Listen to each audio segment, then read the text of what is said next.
If you enter the Maastricht City Hall via the steps, you find yourself in the big central hall, which is called Het Plein, the square. For ages, this has been the beating heart of the building. Administrators and citizens meet here. Nowadays, symposia and other meetings are regularly held here. Since the establishment of the City Hall in 1664, until the beginning of the 19th century, the Central Hall also served as a courtroom. These functions can still be recognized in the 17th century ceiling paintings of Theodorus van der Schuur. The ceiling paintings depict all kinds of human figures and objects. They have a very specific meaning, and they represent all sorts of social morals and values. In the vaulting above the entrance, you can find the ceiling painting, The Victory of Virtue over Sin. Virtue is represented by two angels, and sin by a half-dressed woman holding a tambourine. On both sides, a series of personifications of the vices is depicted, being cast away from heaven. They can be recognized by their attributes. On the left side are broken chains, the symbol for rage, and on the right side, a letter that represents discord. The depictions were there to convince the visitors that this building was no place for sin. The paintings on the vaulting of the middle ceiling represent the good administration. In the middle, there is a triangle that bears the name Yahweh, which means God, in Hebrew letters. Above it there is Lady Justice, with her blindfold and sword. Below the triangle, two natural virtues are depicted. Temperance can be recognized by a bridle and bit, and prudence can be recognized by a mirror and a snake. In a smaller size, between these two natural virtues, other symbols can be seen. Harmony is symbolized by the sheaf of arrows, and fortitude is symbolized by a column. In the left field of the vaulting, a personification of peace is depicted. On the right, Faith is depicted holding her attributes, a chalice and an opened Bible.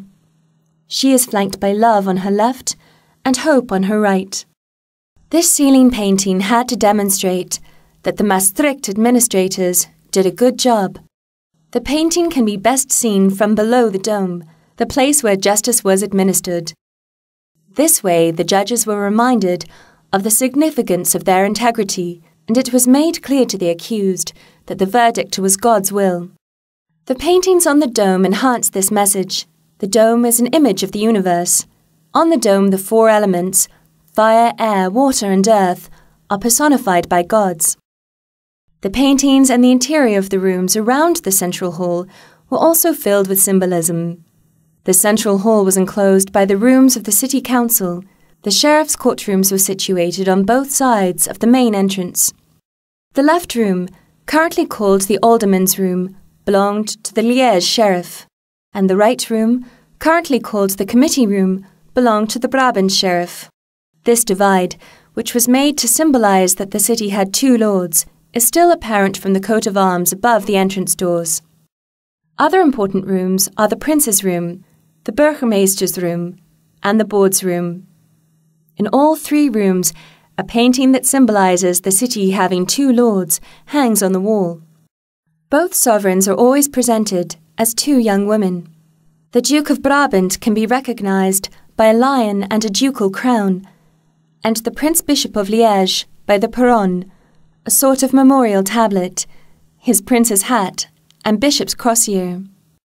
The Prince Bishop is seated on the right side of the Duke, which symbolizes that he, as the spiritual leader, was superior to the worldly leader. These rooms in the central hall are among the most important rooms of the City Hall. They are located on the first floor, as architect Peter Post was ordered by the 17th century city administration. All other administration authorities were housed on the second floor.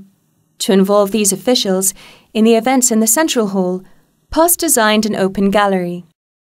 The bronze baluster columns that mark the gallery were funded by the city administration themselves.